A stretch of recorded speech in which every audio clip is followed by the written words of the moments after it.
Okay, this is a reaction video. This is from Wolter's World, the don'ts of visiting the USA. I'm kind of curious about this one. I don't know what he's going to say. I've been all over the United States. I'm kind of curious what he says, but I guess this is just tips if you're visiting the United States, what you need to know. So let's find out. The don'ts of visiting the USA. Please click like, share, and subscribe for him. And please click like, share, and subscribe for me. Hey there, fellow travelers. Mark here with Wolter's World, and today we're in Mystic, Connecticut, at a beautiful place here in the U.S. And today what we have for you are Never been to Connecticut before. the don'ts of visiting the U.S., because anywhere you go in the world, there's things you should do, but there's also things you shouldn't do. Okay, this is 2017, so. And this video is going to just cover the U.S. in general, okay? And our first don't for when you visit the U.S. is don't touch the Americans. Look, Look, you can bump into us all the time. I'm not intentionally bump into us. Just say, excuse me. Believe me, if you say, please, thank you, and excuse me, you'll be fine in the United States. Americans really like their personal space. It's like they have a bubble around them, and if you get too close to them, they feel very, very... Yeah, if you do that, if you walk up right to somebody, get in their face like that, I mean, unless you're, unless you're a guy planning to kiss a girl or something like that, even in that case, it's not a good idea. Yeah, I guess I have to agree with that one. very I'm trying to think, why would anybody get that close to some other person they don't know? uncomfortable, okay? So make sure you give them a little distance when you are there, because I know when I go to Italy and Spain and stuff, be like, Mark, how's it going, all this stuff, and my American friends sometimes go, wow, they're really, really affectionate. Like, that's just how it is. Here, Spain... Yeah, I did not know that. When I was in Germany, I didn't have a lot of people go up to me and grab me and do stuff like that. But it's not a bad idea to give people their space. Space is key. The second don't I have for you is don't count on public transportation. Yeah, public transportation in the United States is not very good. It's not very good in specific places. Now, it's pretty decent in Chicago. It's decent in New York City. I said decent. I didn't say it was great. But if you're where I'm at, Columbus, Ohio, and you don't have a car, you're screwed. Look, when we were in China and we were in throughout Europe and South America, we have bus stations, and you can take a bus from where I am, but still, it's something that I do. I prefer to get by, like most people, with my own car. We took buses and trains and planes and all kinds of stuff to get all over the place because public transport is really developed. Here in the U.S., you cannot count on public transport to get you a lot of places. Yes, in big cities like New York and Chicago and stuff like that, you can get around for the public transport and it'll take you where you want to go. But a lot of towns, small towns especially, in middle-sized cities, the public transportation networks are not very good. And at night, sometimes it's not very safe. So that is kind of a frustrating thing. So yes, you're going to probably have to rent. When I was in Chicago last year, my girlfriend said to me, I don't care how much it costs. We're taking an Uber to get back to where we need to go. We aren't taking the public transportation. I was prepared to take the L train back to where we needed to go, but she was not. Rent a car when you come here, okay? So just have a heads up for that. And that kind of leads into the next don't I have for you is don't underestimate the size of the U.S. Yeah. If you've never been to the United States and you're saying to yourself when you come in here, I want to go to Los Angeles, I want to go to New York, I want to go to Miami. I mean, first of all, it's probably expensive to get just to the United States alone. But if you wanted to go to all those different places, it's probably even more expensive, especially nowadays, to get from one place to the other. I mean, you should just, if you want to go to different places, find out what you want to go to and then go there. I mean, it's like if I want to see the Grand Canyon, go to Arizona. If I want to see Mount Rushmore, go to South Dakota. If I want to go to see Southern California, Los Angeles, San Diego area. Okay, don't say I want to go to Los Angeles. I want to go to Chicago. You're crazy if you do something like that. It's so expensive. The United States, continental U.S. is like continental Europe. It's huge. I mean, would you think of driving from, I want to do, from Lisbon to Paris and then go up to Tallinn and then head down to Sofia? No, you're like, that is insanely far. It's the same thing when you come to the... Yeah, look at that. Chicago to Los Angeles, 2,077 or like 3,342 kilometers. Miami to Vegas, that's different sides of the country. It's Chicago is in the upper Midwest down to the southern West Coast. Miami's in the southern part of Florida, and you'd have to go all the way up and then go across.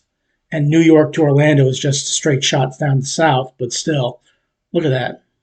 the U.S. I meet a lot of travelers that are like, oh, I'm going to fly Pick a region and stay in that region. into New There's York, plenty to do in that region most of the time. grab a car, drive down to Miami to see Miami Beach, and then head over to L.A. I'm like, dude, you got 2 weeks? You're going to spend the entire time in cars. The distances here are insane. So what I recommend is picking a region. So, we're going to stay here in New England and see Basically what I just said. New England. Or we're going to go in the southeast, go to Atlanta. And I mean, if you went to Boston, you could probably see Vermont, New Hampshire, Maine, and Rhode Island and that area without too much difficulty if you wanted to do that. Savannah and Charleston, even New York City if you wanted to as well. Things like that, or visit the West Coast. You do that to get a better idea of the culture there and things like that, but also it's just the logistics things because it's so far between the places. And to go along with that, for Americans, a 3 to 4 hour drive, that's a day trip. Like my parents live 3 hours away. I will literally get up, go drive, have lunch with my mom, and then drive back home just for lunch. 6 hours in the car. No big deal. It's about 7 hours when we start to think, that kind of is a long drive. And we drive the entire way through. Last weekend, we drove, it was in Baltimore, and that's about 300 some odd miles from where I am at right now. That's about 5-6 hour drive, stops, everything included. It takes a lot out of you. It really does. True. Okay, this isn't like, I must stop. And that's still relatively close, but it's still a whole day, pretty much, half the day, but still, it's a heck of a distance. Every 2 hours and have a 15-minute break. Oh, no. No. We drive all the way through, okay? Now, my next don't for you when you come here is don't think that the sticker price is the end price. Yeah, that's one thing that drives people from other countries crazy. Is you see something that says like $5.99, and so you maybe pull out $6 and put it down there, and it says like $6.12 or something because of state tax. It's a pain in the wazoo. It's a pain in the wazoo for us as well. Price. Look, in the U.S. we have sales tax. I know other countries they have VAT, value-added taxes. They're already put into the price. Yeah, so that you just one price, you just pay it all, but the United States just isn't done that way. It's something we've gotten used to. Price of products. So when you see, it's $1 or €1, I only pay €1. In the U.S., it is not like that. We have sales tax, so a certain percentage is added onto that product. And that's not always the case. Sometimes it is the price is what it is on the ticket. It doesn't sticker price. But the thing is, if you see something for $5.99, pull out $7 or $8 because you're probably gonna have to pay tax on it. Thing is, I cannot tell you what the sales tax will be where you're going to travel. It varies from state to state because it's different everywhere. Cities, states, counties, yeah, city, states, yeah. Different products have different sales taxes, and some products don't have sales taxes. Some cities don't have sales taxes. Some have 10% sales tax. It can be different anywhere you go. So if you're going to go get your dollar menu item at a McDonald's or a Culver's or a wherever, it's not going to be $1. Where I live, there's 2 cities right by where I live. One, it's going to be $1.08. The other one, it's going to be $1.09. So be ready for that. And it's not just the sales tax. Also, there could be the tipping on top. And that leads us into the... Yeah, that's the thing about when you go to a place where you sit down at a restaurant in the United States. And most people tell you this, is that you're expected to tip the waitress. Now, you don't have to, okay, but that's how they make their salary. If you just pay, if the bill is $20 and you just pay $20, technically speaking, you can do that. You paid for services, but that's how they make their salary. And it's something that's expected is to tip your waiter or waitress. Fifth don't, and that is don't forget to tip. Look, in the U.S., you tip 15 to 20% at a sit-down restaurant, okay? Now, McDonald's, stuff like that, no, you don't tip at a fast food. Yeah, you don't tip at a fast food place. But if it's a sit-down restaurant where they bring you your food and stuff like that, you will tip them 15 to 20%. If you are in a group of 6 people or more, sometimes they automatically put the gratuity on there, which sometimes can be 18% or something like that. Look, when you come to the U.S., there's a reason why the food is like so affordable. You're like, wow, it's cheap to go out and eat in the U.S. It's because there's kind of this understanding that... I don't know how cheap it is now, but yeah. That the service fees and paying for the workers and the waitresses and stuff like that, that goes on to you, the person eating there, with the tips. So the food and stuff can be cheaper when you go out to eat. And I know a lot of people say, I don't believe in tipping and this tipping isn't the right thing. They should pay their people more. Well, if you want to pay more for your food, they can do that. But they don't, okay? So tipping is something we do here in the U.S., so do tip that 15 to 20%. Oh, also, if you're at a bar and you're buying drinks, you're going to want to tip a couple dollars here and there. Otherwise, the bartender might not be too quick to come back and get you your next drink. So, yeah, tipping is a big thing in the United States. It's something that you're used to doing. It's something that, is expected. Like I said, now, like I said before, no, you do not have to tip, okay? But it's just something that's expected. And if you have good service, then you tip and you move on. So yeah, just prepare, like if it's a $20 meal, 15, 20%, it's up to you. Don't forget to add the tip. Falling off of those tips, what you need to realize is our next don't is don't be freaked out by the over-the-top service and free stuff you sometimes get in. Yeah, if you go like to most Mexican restaurants you go to, they'll bring you chips and salsa, and that's complimentary. If you get a Coke or any drink, usually a Coke, lemonade, things like that, you will get free refills. So you are actually getting something. So it's not like I've heard in Europe that if you get like a Coke, it's just Coke, and if you want another one, I guess you have to pay for another one. They get free refills. That's another reason why you get so much ice in the Coke. So if I remember when I was over in Germany and I ordered like a Sprite or something like that, it came without ice in it. In America, we generally put a ton of ice in our drinks, but you get free refills, and you even get free refills in fast food places too. Especially if you go in there, they'll just give you a cup and you go there and you just fill it up yourself. In the U.S. Look, because of tipping and commissions and stuff like that, yes, there is a lot of over-the-top service here. But the thing is, in the U.S., the people actually are pretty nice, and they want to help people. And sometimes for some travelers, if they come from countries where people don't get a lot of service sometimes, it can be a bit much, so don't freak out about it. Also with that is don't be freaked out with some of the free stuff you get when you go to restaurants. Look, if you go to a restaurant and they bring you bread and water or chips and salsa and all those really good things, that's included in your meal. Okay, so if you're going to be buying something, they're going to give you some free stuff. It might be some bread, it might be a salad, it might be water, it might be something like that. So don't be like shocked when wait, I didn't order this bread, I didn't order this salad. Oh no, that comes with your meal. Okay. Now the thing is though, you can't just go in and get chips and salsa and walk out. All right, you actually have to order some food when you go there. Now my next don't for you is if you did do something like that, okay, it's not like they're going to call the police on you or anything like that, but it is going to be frowned upon, and they will remember it. Okay, trust me, they'll remember it. Don't smoke cigarettes in the U.S. Yeah, smoke. When I was in Germany, this is 2006. Last time I was in Germany, it seemed like everybody was smoking. I remember being in a train, and there was only 5 people in the car, including my dad and myself, who weren't smoking. And my dad had to get up because it was bothering him, all the smoke in there. Nobody was actually sitting around us. And if you looked up, you saw the lingering smoke.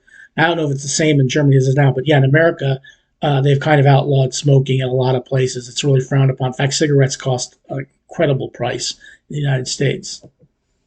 If you're smoking cigarettes in the U.S., people will look at you like you're trying to kill their baby. Cigarettes is like totally forbidden, like people really frown upon it, which is funny because when they talk about marijuana and stuff like that, people don't seem to care as much. But cigarettes, oh, you're trying to kill my baby with that cigarette. Now, generally, me personally, I don't care if people smoke, okay? My brother's wife smokes, and I could care less. But there are people who go, bat, crazy if somebody smokes. So, yeah, smoking is generally frowned upon in the United States, or most people who are really anti-smoker will be a real big pain in the wazoo. Cigarette 2 blocks away. So if you do smoke, make sure you try to find a place where you can smoke, because a lot of restaurants, or pretty much all restaurants, hotels, stuff. Yeah, if you go inside any place in the United States, smoking is outlawed. You can't just light up, and stuff like that happen. Yeah, they will get on you for that. So do not smoke. Smoke free. It's smoke free. So you have to go like 15 to 20 feet away from doing things. So that can be something. So I've come here outside my favorite liquor store to give you the next don't. And that is, don't try to buy alcohol unless you're 21, or cigarettes unless you're 18 or over in the U.S. They will not sell them to you. Yeah, I don't know what the age range is for places over in Europe. I don't know if it's 18 or maybe it's even less than that. But yeah, you need to be 21 to buy alcohol, 18 to smoke. And the thing is, don't forget your ID. Yeah, have your ID on you. Now, I did do a video about the stupid things that Americans sometimes do. Is like somebody brought in their passport and they wouldn't take the passport because they didn't think it was an official document. Now, a passport is an official document and that's on the store. But yeah, bring in your identification. If you look young, they will card you. Because if you look like you're 40 or under, they may ask you for that. And don't get mad at them, because if they don't ask, they could get in trouble and get fined. So don't be surprised, because we've had friends that have come here, try to buy alcohol, and they're like, sorry, you don't look old enough. Oh, I don't have my ID. Too bad. And the thing is, it's not just the person buying. They might ask anybody with you. That's true. If you walk in and say you're 21, old enough, and the person behind you is 20 or 19, and they aren't old enough, their ID doesn't, they may not sell it to you. That is something that does happen in the United States. It actually happened to me. I went to buy beer. I was 21. My friend was 20, and since he wasn't 21, they wouldn't sell me the beer. So make sure everybody has their ID if they want to buy liquor, or they want to buy alcohol, or if they want to buy cigarettes. So just FYI on that one. Oh, that's also another don't I have for you is don't bother with the metric system when you come here. Yeah, we don't use the metric system. We have never used the metric system, and we never will. If you go up to Canada, I believe they use the metric system. That's the first time I ever saw it, because we drove to Montreal. I saw kilometers being used. We use, like it says on the screen there, it's going to come into focus here in a moment, miles for distance, pounds for weight, and feet for distance. So, that's just how we are. We don't use it. I guess feet and miles are the same for distance, I guess that's what I'm saying. But like it's 3 feet, for short distances, and miles for long distances. So we don't use meters, we don't use kilometers, we don't use liters. It is inches, feet, miles, gallons, pounds, things like that. And I'll put there you go, right there. There's your converter right there. Gallon, a foot, yard, mile, pound, and ounces. Conversion chart here to show you. But honestly, you may say, hey, how far is it to this next town? And they'll tell you, oh, it's like 60 miles. You're like, what's that? Just know 60 miles, it's about 100 kilometers, okay? So just do that, because the people here won't get it. I have people, when I'll tell them, oh, it's 100 meters. Now, most people know what kilometers are. Most people will. And if you say, I don't understand that, you bring out your phone, type in 60 miles into kilometers. It'll do the conversion for you. But yeah, you'll see if you're driving down the road and you're going to wherever it says 60, it's miles. It's not kilometers. Away like 100 meters, it's like 100 yards. Oh, okay. So make sure you do know your imperial system, okay? Because metric, we don't do that so much here. So our next don't is when you do come to the U.S., there's a couple things you don't talk about, okay? One is gun control. Gun control's a big thing you don't talk about. I'll tell you another thing. Look, gun control, if you want to get into America and say that gun control is terrible and this, that, and the other thing, that's your business. You're entitled to opinion, but it might open up a can of worms you don't really want to open up.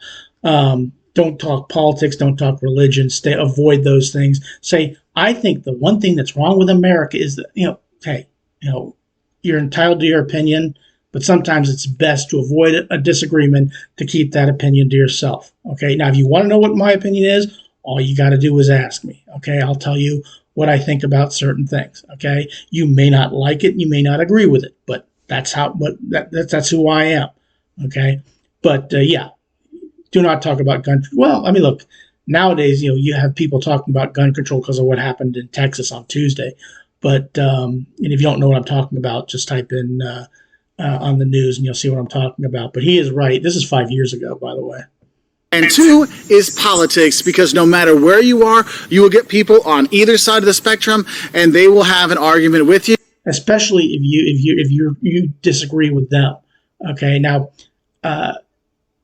it's one of those things where that's a conversation. Unless you really want to have that conversation, like I said, you're going to get a whole slew of different things from that. So So yeah, I've said politics, I said religion, gun control, abortion, things like that. And if you really want to get into an argument with someone, broach those subjects. So it's best just to lay off those topics, talk about the weather. Oh, wouldn't it be nicer if it was sunny today and we could go sailing? Yes, that would be much better than discussing gun control or politics. Just putting that one out there for you right now. Now, my next note for you is don't assume that all the U.S. and all the Americans are the same. 'Cause I know And that is true, too. Okay. A lot of what he's saying here is completely accurate. Uh, the people who live in Kansas and the people who live in uh, like Oklahoma aren't too different from each other. But the people who live in Kansas and live in, say, the Northeast, or people who live in the Pacific Northwest, or people who live in Southern California. Look, I have a cousin who lives in Southern California. He is completely different from me. Okay, we don't agree. We agree on a few things, but we don't agree on a lot of things. Certainly not politically, and we don't get into those discussions. We avoid those like the plague.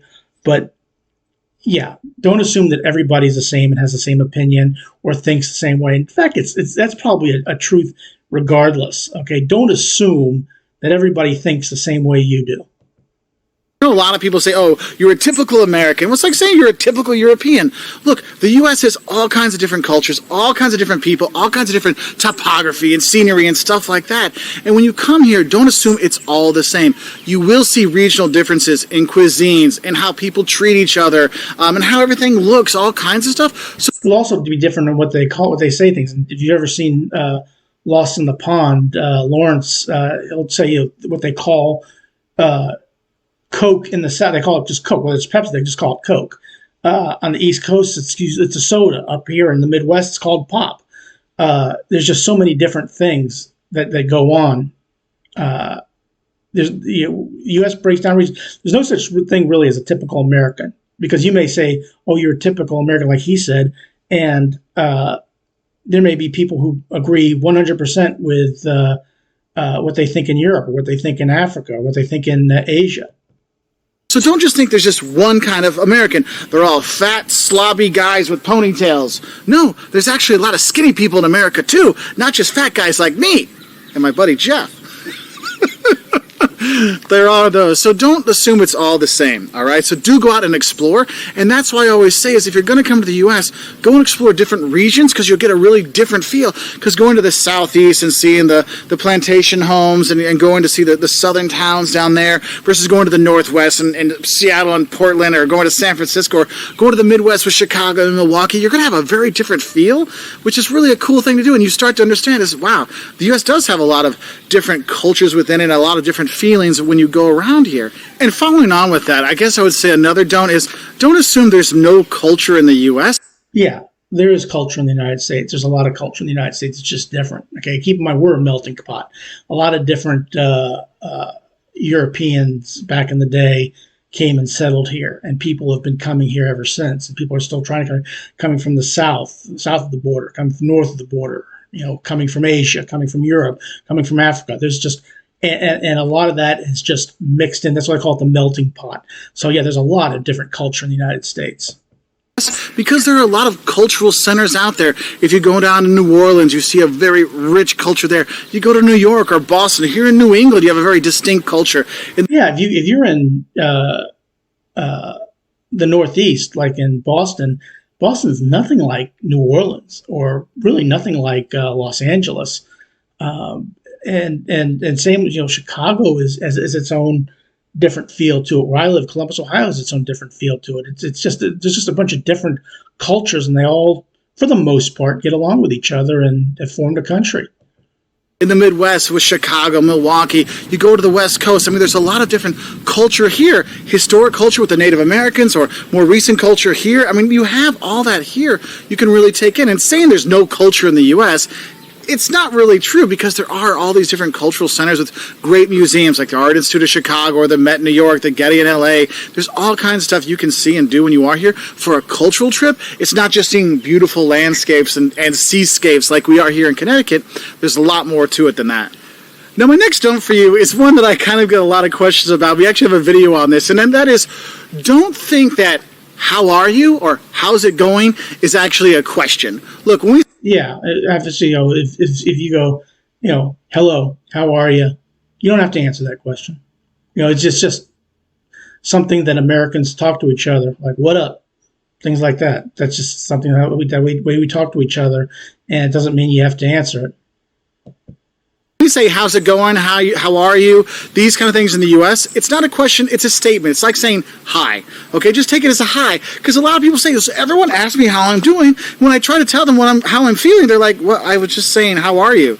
Here, how are you is just hi. Think of it that way. It's like in France, ça va, ça va. How's it going? How's it going? We're good to go. In Portuguese, tudo bem, everything good. You answer back, tudo bem, everything good. It's just, how are you? How are you? You move on, okay? So don't think it's an actual question, all right? Now, another don't I have for you is don't expect a lot at the fancy hotels. You're thinking, oh, I'm going to pay more money for this hotel. Yeah, that is true. Now, some of the fancy motels you do get more. It's not necessarily, but sometimes it's better just to stay at a cheaper motel. Like I've stayed at 5-star hotels before, and I've stayed at 3-star hotels before, and the difference really isn't that grand. Okay, because when I go to most hotels that you go to in the United States, they do have like a breakfast for you, but you go inside, they'll have a TV bed. Like the cheap hotels will just have a TV, bed, bathroom, and so forth. But some of like the Holiday Inns might have a microwave oven for you, a coffee maker. They might provide a hair dryer for you. They'll all provide soap, conditioner, body wash, that sort of thing, towels. But yeah, I mean, you're better off just staying at for the cheapest place you can find. And it's not the cheapest place you can find, but better off staying at, like, if you have a place that's like, $500 a night versus $200 a night, stay at the $200 a night. It's perfectly fine. I'm probably going to get nicer stuff, like a nicer breakfast, better Wi-Fi. Oh, no. Now, one thing I also learned when I was in Washington, D.C., I stayed at a Marriott, and they didn't have free Wi-Fi. Now, this was back in 2011, so they may have changed, but most places have free Wi-Fi. And I think a lot of places now have free Wi-Fi, but at the Marriott there that I stayed at, you had to pay for the Wi-Fi if you wanted it. If I stayed at a place in Chicago, it was cheaper, and it had free Wi-Fi. So most places now have free Wi-Fi, but that place in Washington, D.C., they made you pay for it. They may still make you pay for it. I haven't checked in a while, but that was back in 2011.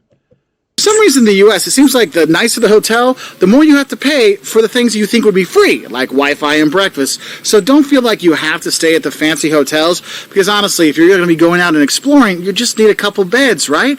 So stay at the hotels in the U.S., and the cheaper ones will give Yeah, that thing right there, don't be surprised if it doesn't have a 13th floor. 13 is considered an unlucky number. you free Wi-Fi, free breakfast, all these kind of things, which is really nice, so don't expect that from the fancy hotels. Another don't I have for you is don't skip out on the local food. Look, Yeah, and one of my rules that I have whenever I go to another state is I do not partake in anything that I can get back here. I won't go to and every place has McDonald's, every place has Burger King, and so forth. But it's not like I exclude fast food. But if it also chain with like Applebee's and things like that. If I go to another state, like I was just in Arizona, I am not going to eat or go to some place that I can get back here. I usually go to the mom and pop places because some of that stuff is really, really good, and some of it's actually better, and some of it's actually more affordable too. we're here in New England. We're here in Connecticut. We've been having lobster and clams, and oh my God. No, I can't have lobster because I'm allergic to shellfish. But when we were up in Maine, my parents and my brother and my sister and their family all had a lot of lobster rolls, and they loved it. The New England clam chowder. Oh, my tummy is just like, more. Well, don't. What are you talking to us for? Go get some then. you're up in Connecticut, they should have some of that stuff up there. It's fantastic. When I'm in the South, man, Southern fried chicken, mac and cheese, barbecue. Oh my God. The food in the different regions in the U.S. are great. So don't just go to chain restaurants.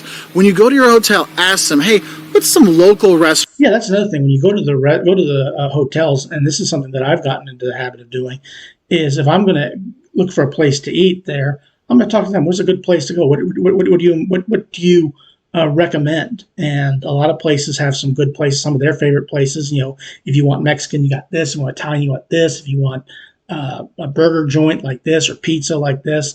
But yeah, I always go to the mom and pop places, and mom and pop is just slang for local restaurant, local fare. Restaurants around here. What's some locally owned and operated restaurants so you can go there and check out those places because they really give you a great experience. And I find a lot of times those ones actually have better service than the chain restaurants because it's a mom and pop place where the owner is the ones helping you out, and that is really kind of a cool thing. Now, my next don't for you is don't get. Also, when you go to these places, do some research. Sign best restaurants. People will always put in reviews on restaurants. A lot of the places that online, always look at that stuff. Same for the hotels as well, because you can find some good deals that way. Get sick. Look, healthcare in the U.S. is insanely expensive, and just because you come from another country doesn't mean they're not going to find you for the bill. All right, so if you're going to be coming here, make sure you get travel insurance or trip insurance, so in case you do get sick or you do break an ankle or you do break an arm or something happens to you, your insurance will cover it. Now, you might have to pay it first and your insurance pays you back, but at least you'll get something back because healthcare here in the U.S. is insanely expensive. Okay, so make sure you're prepared for that. Yeah, but they'll still help you out if you get sick. And you know, as expensive as it may be, there are situations. Well, like I said, he's probably right. You know, don't get sick. Try and avoid getting, but they will help you if you go to an urgent care someplace like that. You know, they do understand circumstances, especially if you're traveling and accidents do happen. So I can't speak to that because that's never happened to me. If you know something that I don't know, put it in the comments below. But I said I think he's probably right for all intents and purposes. Is get travel insurance. I know you don't intend to get hurt when you're in another country, or you tend to get hurt when you travel. But getting travel insurance, especially if you're going for a week or two, and accidents do happen, it's probably not the worst thing to do. That. And I guess my last don't I'm going to have for you is one that people actually got mad at me for when I lived in other countries when I told them the U.S. has 50 states. And they said, no, the U.S. has... Yeah, the United States has 50 states. And they're not all, you know, if there's 48 states that are in the continental U.S., Alaska's up north, it's just to the west of Canada, and Hawaii is out in the, well, I don't say the middle, but off the west coast of the United States. It's not, you know, in the Pacific Ocean. But yeah, there's 48 states in the continental United States, and Hawaii and Alaska are separate. There's 52 states. Look, don't think the U.S. has 52 states. The U.S. has 50 states, okay? Just a heads up on that one. I'm sure that people are going to be commenting. Just count the stars on the flag. I'll tell you, if there's 50 there, that's how many we have. There's one star for every state. Down below that, when I was in school, they told me 52. No, there's 48 on the mainland, and then Alaska and Hawaii are 49 and 50, all right? So those are our don'ts for visiting the U.S. What are some of the don'ts you have for the U.S.? Because I know there's more out there. I just want to get some of these out there to help out travelers heading to the U.S. just so we can get things going. Anyway, if you like videos like this, we have stuff on what the don'ts of going to Russia, the don'ts of going to Germany, the don'ts of, you know, going to Brazil and things like that. And we really like helping travelers with honest travel advice. So if you like this video, do click that subscribe button. It means a lot. Yeah, I mean, there's a couple of things I would say if you've never been to the United States before. Don't be afraid to ask for directions. Don't be afraid to talk to people. Don't be afraid to don't think that just because of what you heard, I mentioned earlier, what happened in Texas, that people are crazy here. If I was actually coming to visit the United States from another country, and this is just me speaking, one of the places I would want to visit first is Washington, D.C., because there's a lot of history there, and I've been to Washington, D.C. a couple times, and it really is a nice place, especially the Smithsonian, the World War II Memorial, the Korean Memorial, the Vietnam Wall, and that sort of thing, the Washington Monument, seeing the White House.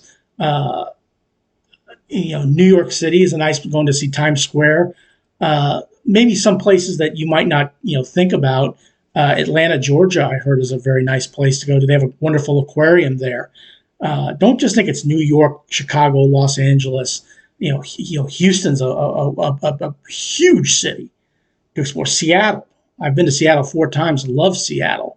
But yeah, there's a lot of things to do in the United States, and a lot of it is really, really relatively safe. But that's just my opinion. Okay, you may have different experiences. But yeah, thanks for watching this video. Thanks for follow Wolter's World. They do a good job, and please follow me. Please click like, share, and subscribe. Have a good rest of your day. Thank you. Thanks for watching the video.